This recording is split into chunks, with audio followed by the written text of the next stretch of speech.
What's up, everybody? It's John with John Sports Odds and Collectibles coming at you with a brand new video. How's everyone doing out there today in the YouTube universe? Well, my quest of replacing the coverless comic books for my collection has been completed. And I'm here to show off the new additions to the collection. And let me just say that this was a chore, but it was achieved. And this is going to be like an epic, just wicked cool comic book video today. So a few weeks back, I showcased all these coverless comic books that were in my collection, that were comic books that were given to me. And here's just one of them. This is the first one we're gonna look at right here, but these were given to me when I was a kid by my grandmother, when I went to visit her a few summers, and she knew I loved comic books and picked up a bunch of Marvel multi-mags for me when I was there. I probably had like a local Kmart. I can't remember, it was so long ago. But then she also got me these coverless books that would come in bundles, and they were basically like returns from like either newsstands or, maybe like a retail store like a Kmart. And some vendor or somebody must have gotten these and then bundled them up in 3 to 4 packs, and she bought them. And I knew something was up with them, and it wasn't right, but I still was appreciative of it. But in going through the collection, I found these again, and I showcased them, and I was like, oh, I'm going to go on the hunt, and I'm going to find these. Now, I found a lot of these at my LCSs here in the marketplace. Odds Entertainment had a bunch, and then a few I found at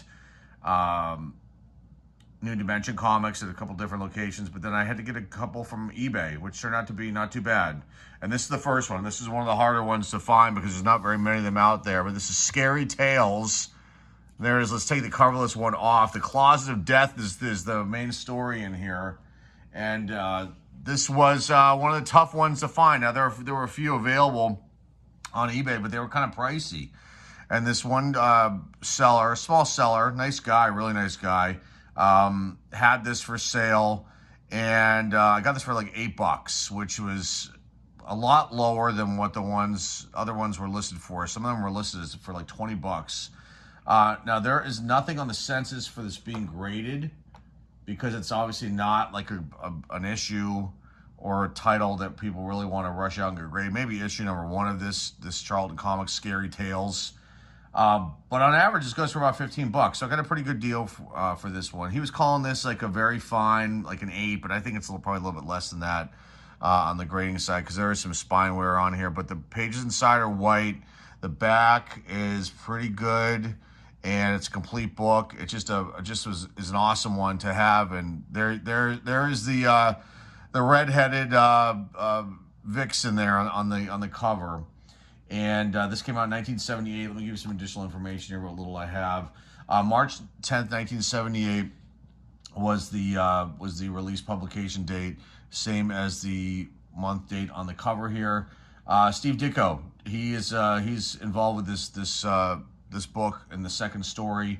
Pat Boyette's also one of the artists that worked on this one, along with editor George Wildman. And those Pat Boyette and George Wildman worked on the Korg issues. So just a really, really cool pickup. Scary Tales, issue number 12. Now the coverless book can go back in the box, and this will go back in the collection too now. But this is just was just an awesome pickup. And to see these covers, and now it like really comes out, it's like, wow, these were awesome. It's just a shame that this is what they used to do back in the day with returns, which is to tear the covers off or rip the tops off. And it's just it's a shame that they would destroy them like that. And they hit, these stores had to get credit, but it's just, wow, it's just sad. And I was having conversations with the guys over at Odds Entertainment when I was on my quest there and talking to them about this. And they remembered these same kind of bundles sold here locally in Pittsburgh at a store called Ratner's, which was like a hardware type store. And I used to go there occasionally and buy baseball cards. And I don't even remember, maybe they had comic books, but they had these bundles. I guess they sold these coverless bundles. One of the owners of Odds was talking to me about how he had gotten a bunch of bundles as a kid that had a giant size X-Men issue number 1, which is such a valuable piece to have in a collection. I don't own that issue, but that is like a grail that people want to get. And he remembers getting at least 3 or 4 coverless copies in these bundles back in the day. from Ratner's in Squirrel Hill, which is a neighborhood in Pittsburgh, Pennsylvania. So, all right, let's go on to the second book, a pretty awesome one coming up. All right, next up from 1977, you've got Doctor Strange, issue number 25. There's a coverless book, and look at that. That is some beautiful stuff right there. There is the complete issue number 25 of Doctor Strange. This one was picked up at Ides Entertainment. I think they were calling this like a 7, but I think maybe it is. There's like a color break spine tick there. It's still a beautiful, beautiful copy, and I love this cover. And the colors are popping on this book. The blues, the reds, the yellows. I mean, this is just phenomenal. Again, it's such a shame that they tear these covers, or they tore these covers off back in the day, like they did. So, release date July 12, 1977. Cover date October 1977. You've got here, cover artist is Jim Starlin, and you got Sam Cato. Jim was on one of the artists as well. Al Milgrom, Dan Crespi, Alan Kupperberg, and Pablo Marcos. Editor Archie Goodwin. October 10th, 1977 is the publication date. And, well, actually, this is release date July 12th, 1977. Cover date October 1977. One story in here, Dr. Stranger Yet. Is the first appearance of Dr. Stranger Yet. First appearance. And then there's a few flashback appearances in this issue. And just a really cool one. Not a key, but just a beautiful copy and a nice one now to add back to the collection. I don't have very many. I think this might be like one of my first Doctor Strange books, because I was never really a big fan of Doctor Strange. I love the new, like the movie that came out, the few movies that I've watched with my sons over the past years. Those are awesome, but I never really collected Doctor Strange. But here he is, making his first appearance in my collection, and just an awesome cover, to say the least. 9.8, it's $132, ungraded $4 to $6 on average, and I paid a little bit more than that. I think I paid like $5 for this. But just a sweet, sweet copy. Doctor Strange, issue number 25 from 1977. Let's keep going here. On to the next. Next up, another book from 1976/77 time frame. This is Fantastic Four, issue number 180. There is the coverless version, and here is the complete version of the book. This is a very nice copy. I think I paid $2, maybe $3 for this from New Dimension Comics. Just, and again, an awesome cover, a killer cover. Jack Kirby, Joe Sinnott. Jack Kirby did the cover for this. Now, this cover has nothing to do with the stories inside, from what I was reading here. There's one story in here, Bedlam in the Baxter Building. It's a reprint from the first story from Fantastic Four 101. The Hammerhead family make a first appearance. Top Hat, Big Rock, and Gimlet all make first appearances. And let's see what it says here about this cover here. It says, it's reprinted, and the cover reflects the current storyline in Fantastic Four and does not pertain to the reprinted issue. Thundra, Impossible Man, Tigra, and the Metallic Robot do not appear in this issue. So there it is. They're also trying to draw you in, and then you get it, and you're like, okay, these characters are not in this issue. But it's still an awesome cover, and I love it, and I'm glad that now I have this one in the collection once again in its complete form. And what else can I tell you about this? Who worked on this book? Jack Kirby, like I said, did the cover for this one, and Artie Seamack was the artist as well, along with Jack, and the story.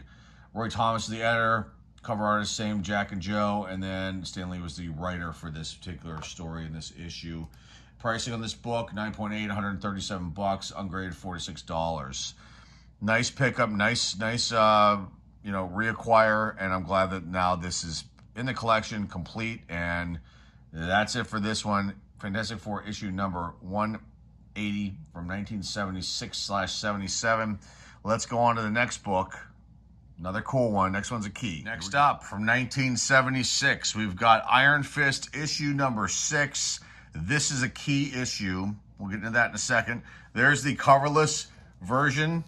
Now here is the beautiful, complete version with the cover. Everything is wonderful with this book. This is a key issue. This was a tougher find. I ended up picking this up from IDES Entertainment. Now, when I first went to IDES on one trip, they didn't have it.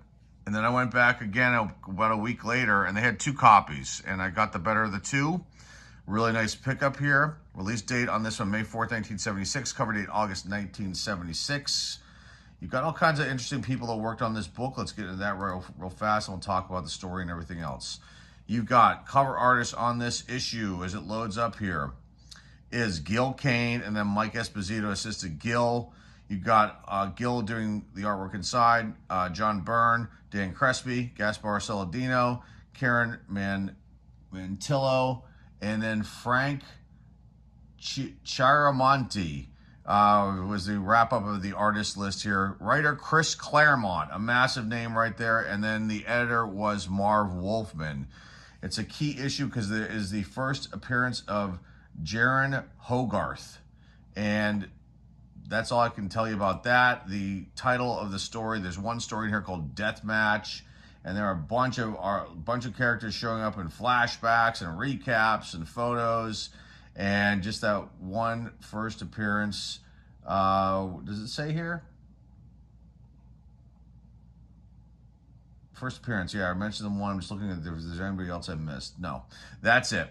So you've got Master Khan is the antagonist in this issue, and then Misty Knight shows up as a supporting character only in the flashback. Iron Fist, issue number 6 from 1976. What a beautiful cover too. Beautiful colors again. The greens, the reds, the yellows. Deathmatch down here. The yellow UPC barcode there. Just beautiful stuff. The old school 25-cent bubble up there before they changed it over to the block, and it just is a great copy. Nice white pages, pretty decent back on this one. I think they were calling this one like a 7 or 7.5 as far as the grade. That's the one thing I can say about IDES is they do a great job of like grading out their comic books. They put it on the price tag up here. They're very transparent about that stuff, and I trust them. And I haven't had any issues at all, and I'm just glad that I started going there again. All right, that's it. Iron Fist, issue number 6 of 1976. Let's get on to the next book. Go to the next book. I forgot to give pricing on this. So 9.8, it's worth $170, ungraded $5 to $7 on average, and depending on the condition of this issue. All right, let's get on to the next book. Another key from 1976, Teen Titans, issue number 44. There's the coverless book. Let's bring over the complete new addition to the collection. Look at that cover. That cover is awesome. When I saw the photographs, and I was just like, oh man, I can't wait to get my hands on this. This was a little bit of a tougher find. I did find this by chance at one of the New Dimension Comics locations. Again, it wasn't there one of my runs when I went there to do one of my hunts, and was, kind of looking for these two as well. And then I went back another time, and it was there. And just an awesome, awesome cover, to say the least. I'd say this is probably like around a 7 grade. I think the back's okay. Might need a tiny bit of a clean. White pages, complete inside. Nice copy. Key issue first. Mae Duncan as the second Guardian. Revealed Roy Harper as the nephew of Jim Harper. Let's get some other information here for you guys as far as the time frame when this was released. You've got a November 10th publication date. That's also the month on the book as well. And you got one story in here, The Man Who Toppled the Titans. I'm just trying to see what the Teen Titans in this issue are. Guardian. First appearance as Guardian. There he is right there. Kid Flash, Robin, Speedy, and Wonder Girl. So I see Speedy there, Robin and Wonder Girl, and no Kid Flash on the cover. But just very, very cool. Aqualad shows up in this too. So does Flash, Barry Allen, Dove, Hawk and Dove, and a few other mentions and people showing up in TVs or computer screens. And what else can I tell you about this book? Who worked on this book? Well, you got Ernie Chan was the main cover artist of this issue, and Vince Coletta, and then Jerry Serpi, Ernie, Pablo Marcos, Gaspar Saladino, Ben Oda, Bob Smith, all were artists on this one. Writer Paul Levitz, Bob Rozakis was another writer on this book, and then the editor was Joe Orlando. Values on this book, a 9.8 is worth close to $250, ungraded, $6 to $10. A very cool pickup, and just I love this cover. The colors are beautiful on this one. This is just a great one, and I'm so glad, like I said, that I'm able to, correct this this part of my collection. A beautiful, beautiful copy. They're back at last. Robin, Kid Flash, Speedy, and Wonder Girl, Teen Titans versus the diabolical Dr. Light. There he is right there, Dr. Light.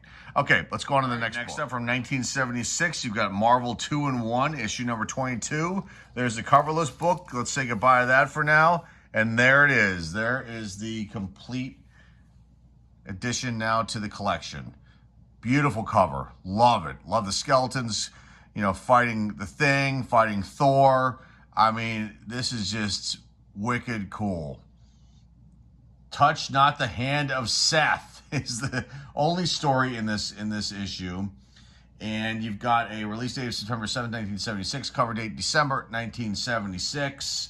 Let's tell you who worked on this book. It's not a key, but it's still just an awesome one to now add, because I love the Marvel 2-in-1s. You've got cover artists Ron Wilson and Frank Giacoia, Giacoia.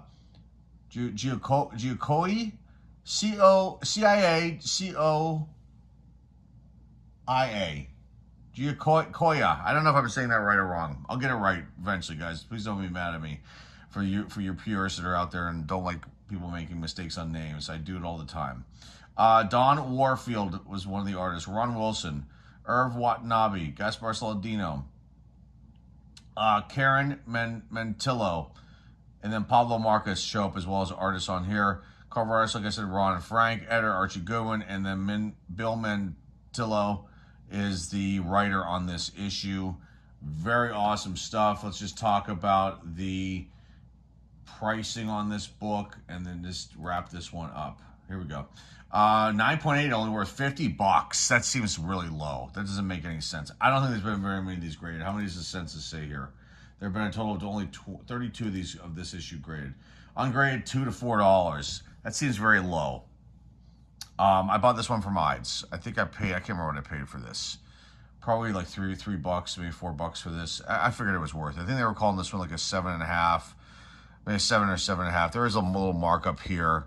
Up in the upper left-hand corner of the book. And I think the pages are white, though. The back's pretty good. So not too bad of an edition. And there you go. Marvel 2-in-1, issue number 22. Is there anything else? Are there any first appearances in here? The Human Torch shows up in this issue. Janice Leitner. She's on the opening page with the Human Torch. There she is there. There's Human Torch. And then Thor, obviously, in the Thing. And that's it. Antagonist Seth and Black Sun.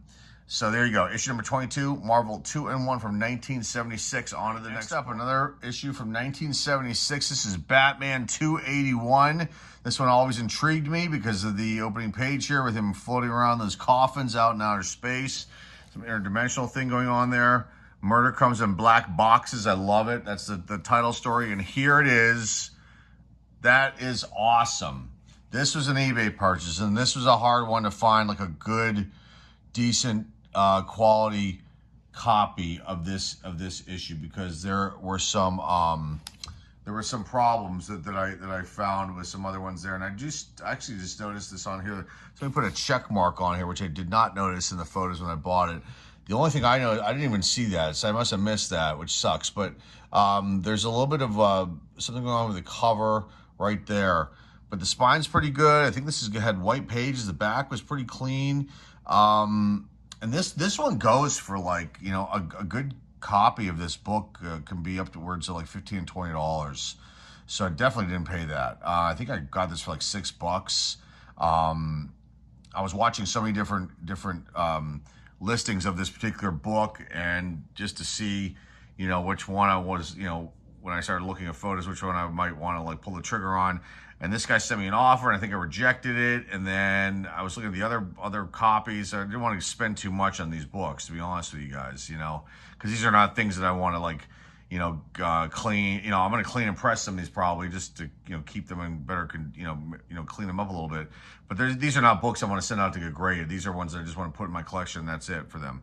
So I wasn't going to buy like some, $20 to $30 copy of this. I wanted to get one that was in good shape. That might be like a fine. I think that's what he was calling this, but I don't think this is a fine. Maybe it could be, barely. But that check mark there sucks. But regardless, this cover is awesome. Let's talk about this book and focus on just how the colors on this book are beautiful. You've got this like darker maroonish, I guess you can call it that, darker brown in the background here. The Batman logo is kicking big time there with the yellow. I mean, it's beautiful. And he's just knocking the crap out of these two dudes. And it's just awesome. Ernie Chan did the cover of this book. Let's just talk about this. November 1976 is the release date. Also the month, November 10th, 1976 is the publication date, and the month on the book is November 1976. Ernie Chan's the cover artist. He and Kurt Swan and Tex Blaisdell were the other artists that worked on this. Writer David Verne, editor Julius Schwartz, and E. Nelson Bridwell. And like I said, Ernie Chan did the cover of this book. Not a key, but just people love Batman and people want this issue. So it's sometimes can be pricey. There's a jeweler's variant of this book, 9.8, and this book's worth $250, ungraded between $8 to $10, and just a nice find here. Just a great pickup. Let me just see if there's any first appearances before we go on. And let's see, you got Batman showing up here. James Gordon supports. Pamela Drew is a first appearance in this issue, and then a few other single appearances. These people die: Aldo, Jorge, and Akuma. And then Janos makes her first appearance. His first three people died. So there you go. Issue number 281 from Batman, 1976. Just an awesome edition now. The coverless one goes away, and this one goes in the collection box, and this was just cool. Now the coverless ones go away. They just get boxed back up. Let's go on to the last ones coming up here now. Another DC release. All right, next up.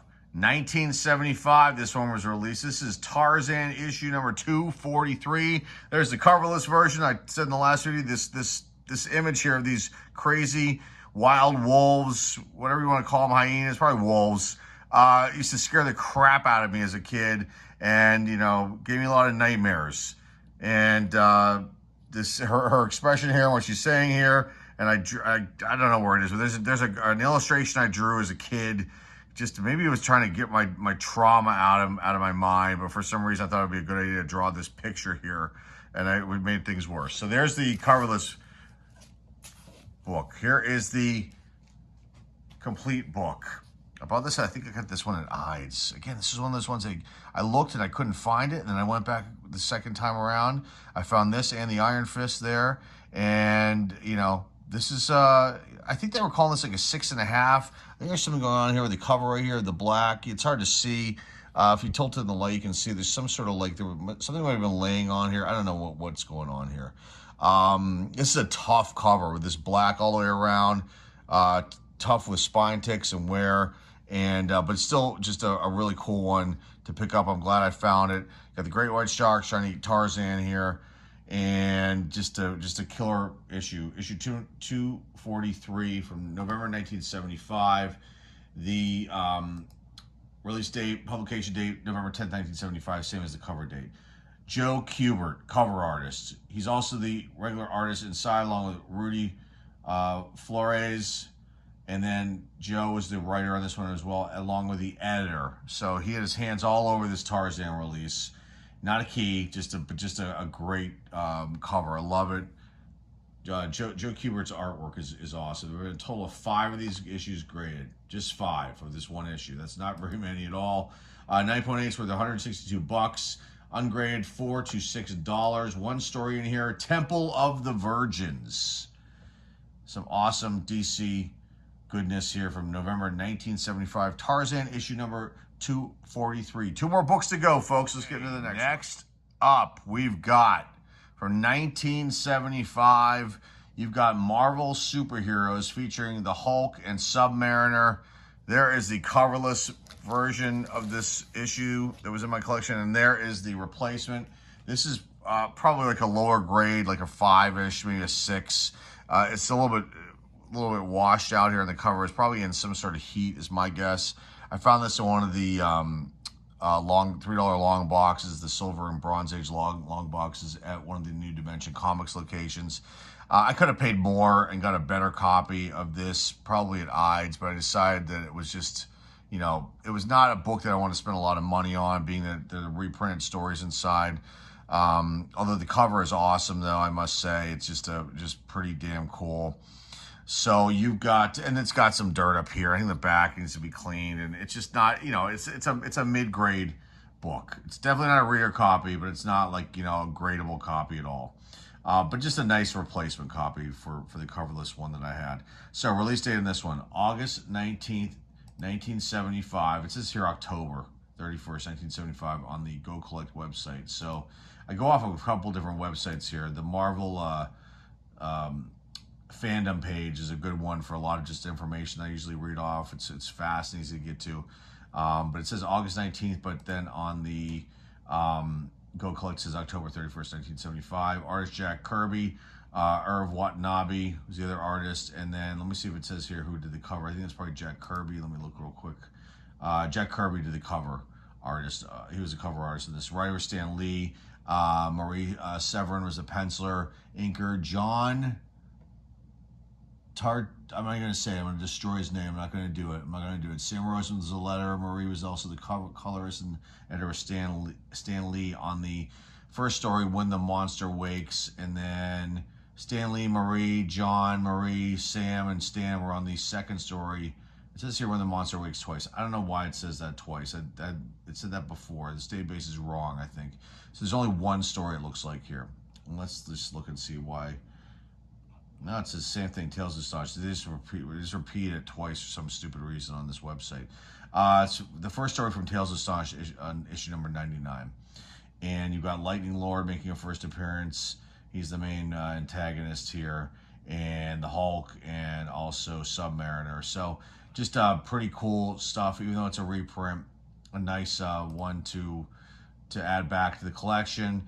You know, the cover itself, this is supposed to be a lot like red. It's like supposed to be red booming coming out at you. And it's obviously, you can tell here that it's a little bit faded.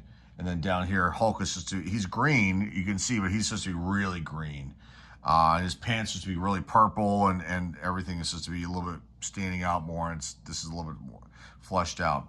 I'm actually shocked I found this. I just was going through like one of my normal hunts, and I could have sworn I saw it like on prior visits to this one location, and then there it was still there. And I thought, all right, you know, $3, I'm gonna pick this up because I need to replace this one. Okay, is there anything else I can tell you? Let's just do some pricing real fast. There have only been a whopping total of 6 of this issue graded in the census. 9.8 is worth $168, ungraded $3 to $5. So it's right around the low end of what the average is for this book. Marvel Superheroes issue 54 from 1974, now back in the collection. Just again, a nice one to replace. And let's get into the last book, which is a very cool one. And I'm excited now that I have this back in the collection too. So let's get into that one right now. Okay, here's the last book of the video. This one was the hardest one to find a good copy of. So here is Detective Comics issue number 444, the coverless version book that was in my collection. Now this is going back in the box just to keep for nostalgia purposes. And here it is. This cover is freaking, I'm not going to drop any F-bombs, freaking awesome. I love it. And this was the hardest one to find a copy in, you know, pretty good shape. And I'm going to show you why.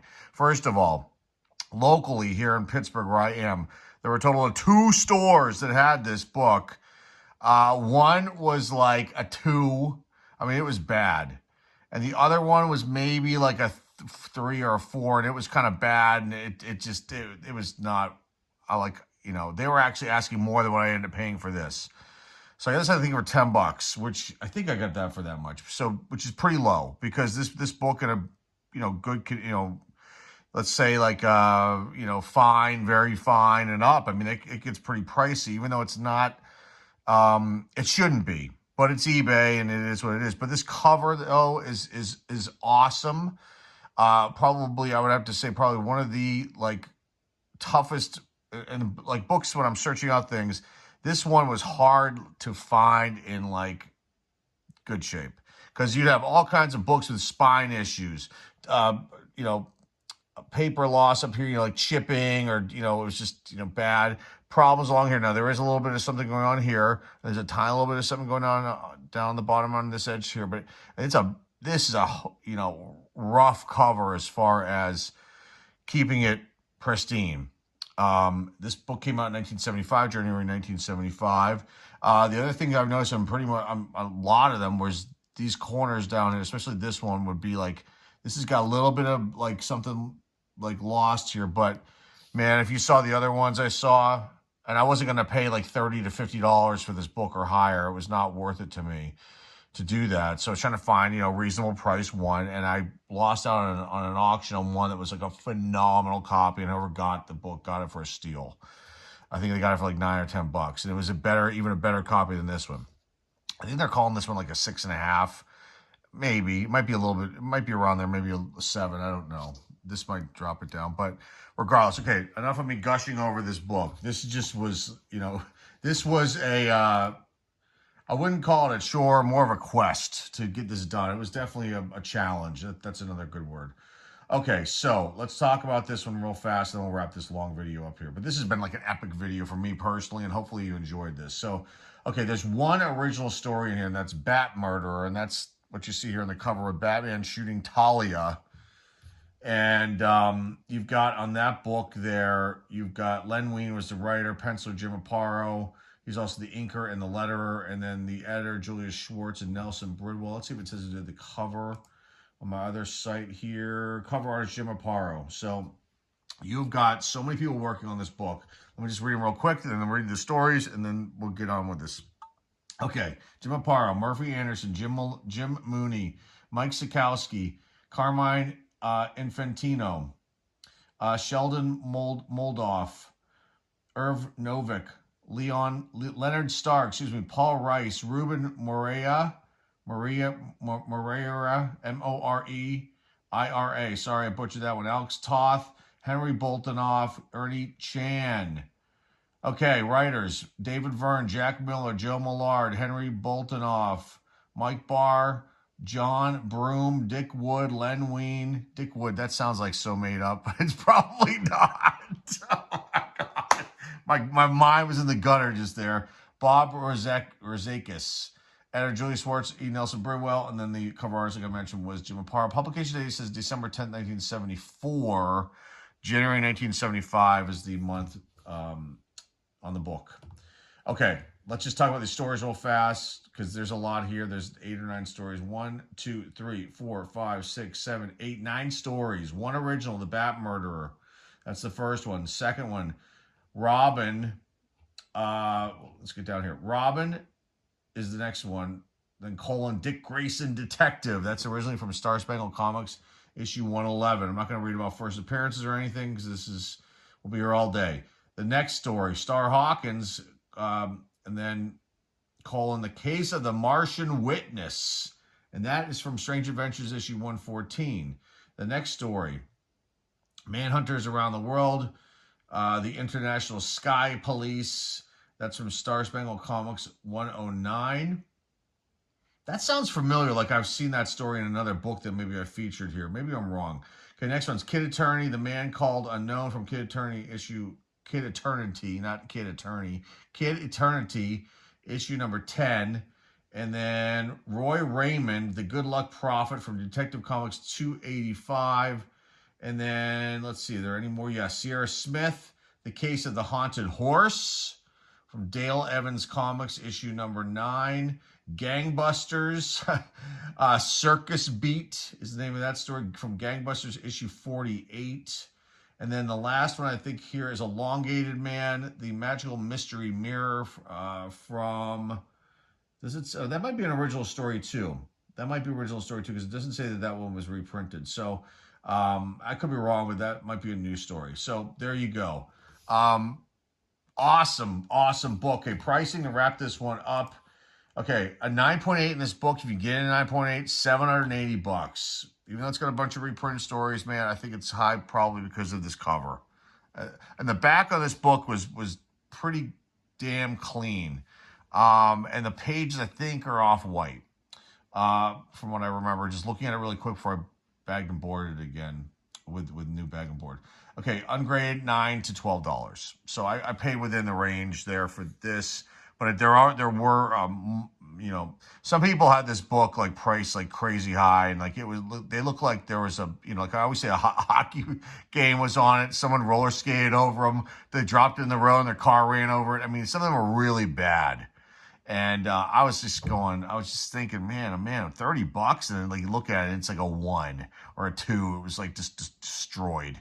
And then there were some that were really pristine, like high grade. You get a grade, you're gonna get at least like a 9, probably a 9 to 9.4 ish, maybe a 9.6 in a couple of them. But they were like super expensive. I'm like, I'm not dropping $100 on a book like this. So that's it for this video. Let me just put some books up here. I don't know if I can fit them all, but we'll leave that one there.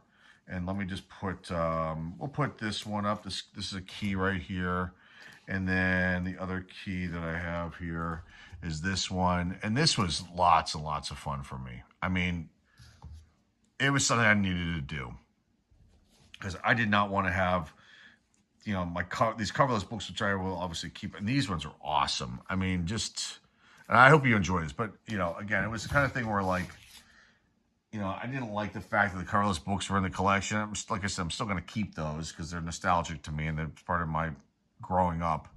But I didn't like the idea that they were just there, and then I kept looking at them, and I was like, ugh. And then I was like, okay, I got to do this. This is a project. But it ended up working out really, really well at the end here. And I just love these these covers and all these books are just sensational as I'm looking at them here again. And it's just awesome. Just very cool. And it's just such a shame, like I mentioned earlier in the video, it's such a shame that that's how they had their return policies. They would destroy these things. I mean, these are, you may say other comic books, it's kiddie stuff, but really no. I'm looking at this, like I said before, there's an artistic side to these, and some of these are iconic. And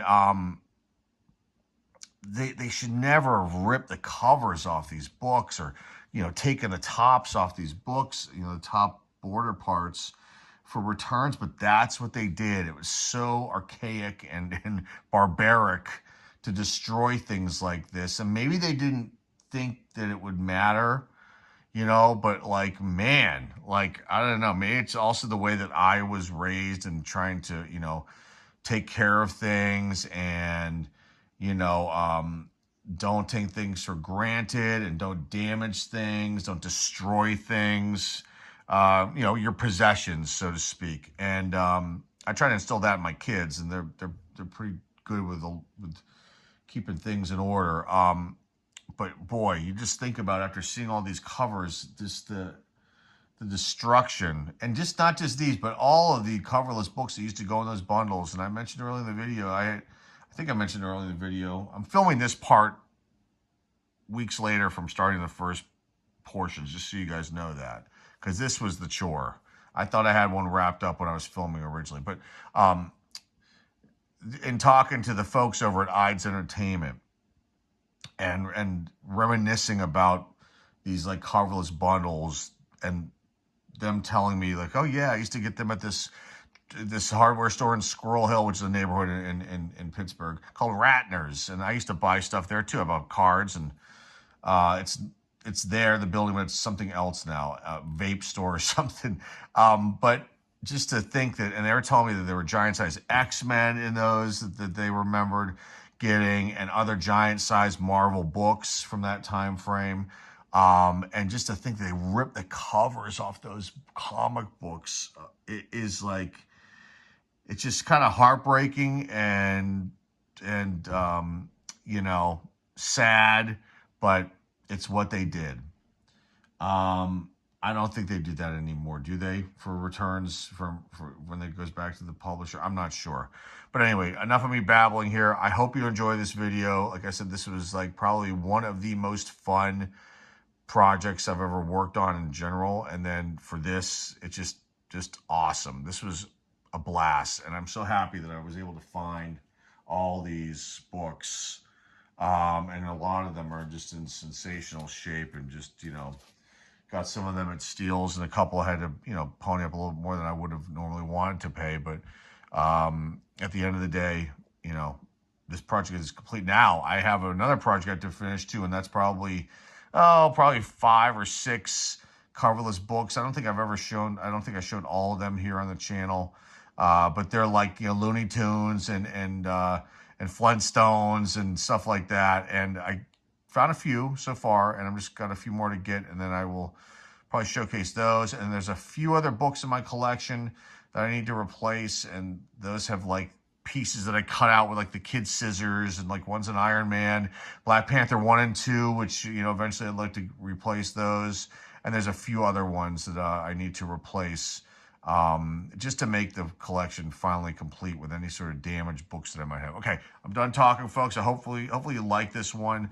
Remember, if you like what you see and hear here, and you're new to watching these videos, and you like comic book videos, I do card videos too, and other crazy stuff as well on the channel here, please hit the subscribe button. Please hit thumbs up. Please share this within the comic book community. Please put your comments down below. Remember, the eBay store link is down below in the description. And that is all I have for you guys today. Until next time, folks, this is John with John Sports Cards and Collectibles signing off, and I will see everybody very, very soon. Take care.